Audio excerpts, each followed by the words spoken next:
But yes, self-insertion into your own stories. That Yeah, was a topic so that came up because of a couple things in videos people have said recently, and we just decided it could be a good topic to discuss. it was I'm not the author, so you guys go ahead. I'm curious. well, I mean, so it's been something that people throw out a lot, as an insult, right? But kind of rightfully so sometimes. Um, I mean, you hear a lot of the YouTubers throw it with like the big video games and stuff like that when like an SJW like self inserts some stuff into it. And when you first hear it, you're like, well, everybody, like every author, every like writer or something like that, they insert themselves in some way, shape, or form into the story.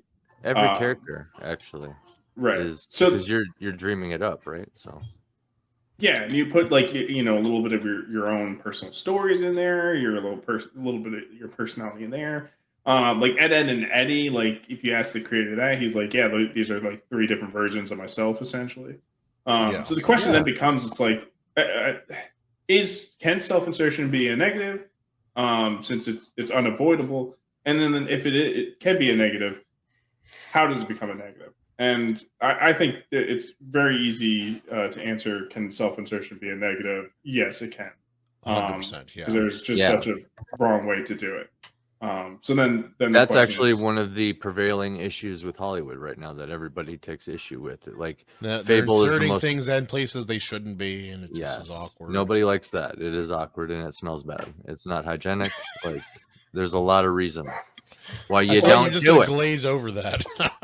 Well, speaking of glazing over things in Hollywood, John Malin kind of put it when talking about like writers getting artists to do stuff. Like the way he phrased it, like it's kind of like masturbating to yourself when you like self insert yourself in a negative way or negative to the viewer. Yeah, because it's like you write this character and then it's also like the best thing ever. So it's just like you're just trying to put yourself in and make yourself awesome. If you do a self-insert character, then also make them a Mary Sue. That's the easiest way to do it incorrectly. It's power fantasy, right? Yeah. Like power fantasy. There's nothing wrong with power fantasy, but you need there are proper ways to do it and improper ways to do it. And well, that's where you want to be careful with the self-insertion of power fantasy, because you're just like, remember, guys, when you self-insert, use protection. Be safe. Yeah. The thing is, in order for you to even understand that a character in something is a self-insert, you have to know the person too. Because if you just go and you're reading it, there's no way unless you already have an idea of their personality, correct? You can. Yeah, I think kind of get an idea can of it tell. Sometimes. I can tell. Yeah. What if, especially without knowing anything about them? Yeah. Yeah, so even if it's not like personality or something, like when it's specific, like identifiable information, that's when it gets like, well, right? If you like the person, though, let's say you do know them, and you're like, I really enjoy watching this person's channel or their body of work or whatever, and then you get something where they are a self-insert, I would enjoy that. So I think it could be something that depends. Might make the story fun too. Well, it depends how it's self-inserted. Is it like literally this character is a self-insert and he's also like Mary Sue? Then it's cringe. I don't know. I might still have fun with that depending on who wrote it. Like if it's it depends on what it is. Like I'd argue that every character you create is built partially off of yourself and other people you know. Yep. Like you're not doing you don't want to do anything wholesale unless it's a biography, like a nonfiction thing. If you're doing any person straight into a character wholesale, I think you're doing something incorrectly. That's my opinion. Yeah. Especially if you like self-insert and it's the chosen one trope. Yeah. You were the chosen one. It's just so weird. But then you choked your wife and she put a restraining order on you. Like you could write so many stories, infinite possibility, and you want to like write yourself as the chosen one. That's kind of like weird. It can be funny though if the person really thinks they're awesome. Not as a comedy. They're not. So that's funny. It's an unintentional comedy in that sense. But if they do know that they're going that route, they could make fun of that, and then it would be a comedy. In that sense. Parody and doing things for comedic effect. If it is and plays off, that's a different story. But when you're talking about it's not supposed to be funny, and then it's funny. I'm like, that is cringe. You know, I that's guess I guess I'm gonna say it here, and I'm sure Barry knows this. I kind of like cringe. So yeah, no, we've heard Emily, Well, like, Dustin's. Cringe. Oh, wait, where'd he this is the thing. There's cringe where you got like Michael Scott cringe, right? Like a lot of people like that. Painful, But hilarious cringe. Do you have an He's example? back. Because I'll bring up my own story in a second, because self-inserts Yeah, in my story, but yeah. The one that I just said 2 minutes ago, Steven Seagal. A lot of his stuff is wildly, terribly cringe, and it's But enjoyable. that's There's a entertaining for the guy- wrong reasons, though. Like it is bad. It is cringe, but you can still enjoy watching, liking it. But you Steven have to Seagal admit is that in it's bad. Hard to kill. Oh yeah, it's not good, Yeah. but that's fine. Yeah, I'm Some taking of the you to best the things bank, in this Senator. world are not good. To Yeah, the blood bank. at that point, you're laughing at Steven Seagal. You're not laughing with Steven Seagal. You're laughing at him. Yes. Yeah. So that's as an author, I'd really prefer people don't laugh at me. I would really prefer they laugh with me. Oh, okay. And that's where I'm getting at, right? Well, maybe Emily you identifies have- with cringe. Yes. I'll take it. I'm fine with it. Yeah. I do too. Don't worry. I guess I don't know. Would it be better to have them laugh at you or not be there at all if you had to choose between the two? Because I think with some people, they just go. Well, if you for get a it. paycheck, it's nice. Yeah. Yep. I don't know. Money It's, wins again. I don't know. I think when you put I'm not intent- cringe, but I self-identify as cringe. So Cringe. I think I if you have an self-identify intention as money.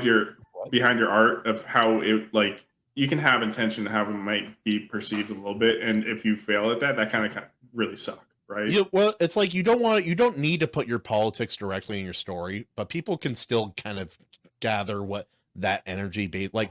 Think of Suss it out. Oh no! What the picture of Dorian Gray? It's a very well written book. It's an interesting read. Like I thought it was a really interesting read, but I thought like when I finished that book, I put that book down and said, the guy who wrote this is a scumbag, and I know it. And then I looked it up. He was a scumbag, and I was right.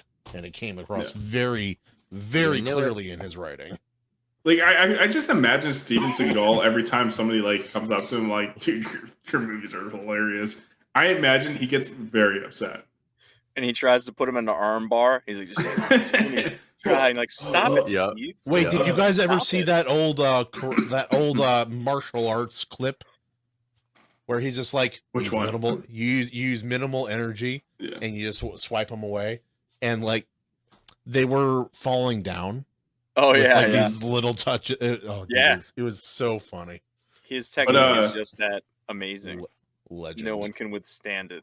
It's just he uses the energies of the universe to incapacitate you with minimum effort. Really With his have to try. Yeah, I mean, if you guys can come up with other examples of self-insertion, there obviously is so many. It's been I done can't right show it on a lot. stream. I was waiting for a joke this whole time. Oh. We So- knew it. We knew it. All you gotta do is put your lips together and look. I knew it was coming sooner or later. Wow. Yeah. Wow. My book that's to be Dunce Whisperer, the main character, and the stories you go through. It is a self-insert, right? Because like, all these like adventures you go on, a majority of them are based off of real occurrences that I went through, right? But yeah, and again, hopefully people don't cringe at that. And I would say the difference with me doing it is the fact that like I don't like the characters has a lot of flaws, and the character is not necessarily like I'd say he's like got my personality, but you know he's nothing else like identifiable. He's like outside of that. Well, it's like I've even had stories where the female character had aspects of my personality in there as well. It's like, Yeah. and it's like because it's not my whole personality, it still translates well in the story. Like, And And then like I'll have like a weird tick, and I give that to like a side character. I'm picturing a book, and there's some lady that she just never has a top on. She's just constantly losing. Constantly. We don't know. We don't know what's happening. That's, Yeah. that's the truth. So Oh, yeah, it like I'm not doing a chosen one trope. The character fucks up. The character is punished for it. Like he's not you Punished. God's whatever. Anyways, but like yeah, I mean if there's Guts some is a self-insertion. self-insert character, that's pretty. That's pretty. I got some questions. Well, questions. if anyone can self-insert God into a story, it's me. So Don Edge has some. That hurt my soul. Thank you. That's all I got. So I'm sure AC has examples of self-insertion with his book. But yeah, Don Edge has some, right? Like, but nowhere near to the extent of like where People are not inserting themselves as often in Dawning at Edge. Wait. So like, fuck that up. I do self-insert from time to time. Yes. So like the one of the AC, characters Tyr, one of the main characters in there, like he doesn't have any of my personality or anything really, anything like that. But he's got some like military head, does some like R2C stuff. So it's like obviously like I inserted some of my experiences in the military into that character to try to like flush him out some. But like that's about it as far as self-insertion with that character. 100%. Well, AC, what about you? Like, I'm sure you've taken things from your own personality and life experience, or even things about you, even beyond that, and other people you know, and put them into characters, like in bits and pieces throughout your stories.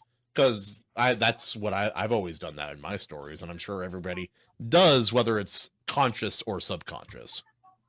Yeah, a Saga of Sunsets, the closest character to a self-insert would be, I mean, aside from what we were saying earlier, that every character that an author creates, unless it's some sort of, I mean, no, even if it's a really crazy abstract idea, I'd say because they made it, it's still coming from you. Yeah. Some part, at least. So the closest one would be probably Usyk the Unlucky. He has red hair, and he's like the bard on the ship with all the orcs. And he plays music and just like writes the saga of the king. I mean, there's little aspects of all of them. A Saga of Sunsets. Yeah, in the story coming up. There's even a female character that has like some aspects of me. And I didn't realize it till after I wrote it. It was Kiru the Kind. It's almost like this whole idea of like kindness can be a weakness, kind of thing. I wrote a song about that whole idea in the past and stuff too, and didn't realize this character kind of embodied that until after the fact, looking at it objectively, right? I pointed this out with John A. Douglas as well. I looked at every character in the main party of his story, and at first he's like, "Oh yeah, the only character that's a self-insert is this character, and he's a drunk asshole who punches people." There's just one. But he and I were taught, and he's right. But we were talking, and he's like, "Oh, actually, you're right. This character has like this and this about him that are from me, and this character has this and this about him." And there was a really funny comparison I made because I hadn't finished the story yet. And he says, "I don't think that character's like me very much." And I can't say what it is.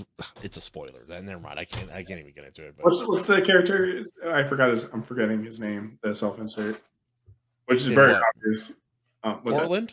Yeah, Cortland, right?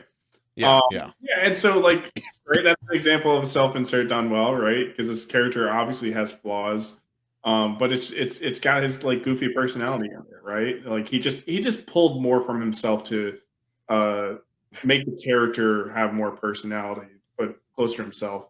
But a little more rough and tumble, and like this, where it's more like masturbating to yourself. Where you got this guy, I think, he put himself into the Powerpuff Girls or whatever, like himself, he like picks up the chicks and stuff like that. That's fucking weird. And of course, this is an extreme, but people will do this in more of a subtle way and not so subtle. Well, this is very subtle. What are you talking about? This is normal according to them. Yeah. Yeah. And you get the start. The You think that there's some Starfire like chick. super buff guy and he draws himself into a cartoon where he's just like this wimpy loser? It's just the complete opposite of that. Well, that's like what D&D campaigns are for. It's like my buddy, the reddest redhead, whoever redheaded it all over the place. He had a character in our last campaign, a black, very attractive woman, and that was like the whole gimmick there. Me, last campaign, last D&D style thing I did, I was a Mexican who wore suits all the time. As you do. All right. I also had a very frequent drug addictions. Very frequent. Catcher. Yeah, so Catcher in the Rye, I think that's like a self-insert. That's like where the character is like super edgy and like can't stand anyone around him. And that's like like not the only book to do it, but it's very much kind of the self-insertion where it's just very cringe, where it's like you got this character, he complains about literally everything around him and just points out how everybody's just fake. You know, all these people around me are fake and I'm the real one. I'm the real person. And it's like, yeah, this is the author trying to confirm their own edginess. Confirmation bias. Confirmation, yeah. It's like this should have been a journal entry, maybe not a book. Yeah. I'm the coolest guy ever. And everyone else is fake. That sounds Everybody sucks but me. Yeah, And, I well, read it's- Catcher in the and- Rye. And it's like going back to that idea that a character can be it can contain an aspect about you based on how you see it that doesn't necessarily represent reality. I'll use one that I'm aware of that because I was thinking about it today. It was in Stormlight Archive. There's this character named Yasna, and she is this very atheistic, very high intelligence. Whoa! highly Spoilers. motivated- I'm just kidding. Just kidding. Spoilers. She doesn't believe in God. Just kidding. And she's very what do you call it when someone doubts everything? What do you call that? Nihilistic. Skeptical. Skeptical. Yeah. She's very skeptical. And part of where he got that character from was the skeptical part. Because he is not a skeptical person compared to maybe your average, but in the religious kind of circle where he operates, because he is a Mormon and all that, he's considered skeptical by them. So he transferred that kind of feeling of being skeptical. Skeptical. Like with the pudding pop and the skeptical. But yeah, no. So like in a really weird way, a character that is very little like him in real life still has something of him in her character, which is interesting. Also, Seabats is based because she's seen Stormlight Archive. Anyway, Reddit. There we go. Well, she's been in the car when I'm listening to it. That's really. I'm a proper counts. a Leffy man. I don't read. I listen. Raven Other Nevermore. Good day. Yeah, man. Thanks for hanging. Oh, thanks for hanging out, man. You just watched a clip from the Iron Seas podcast. Make sure to like this, subscribe. It helps us out a little bit. And please catch the show live at 9:30 Eastern every Tuesday.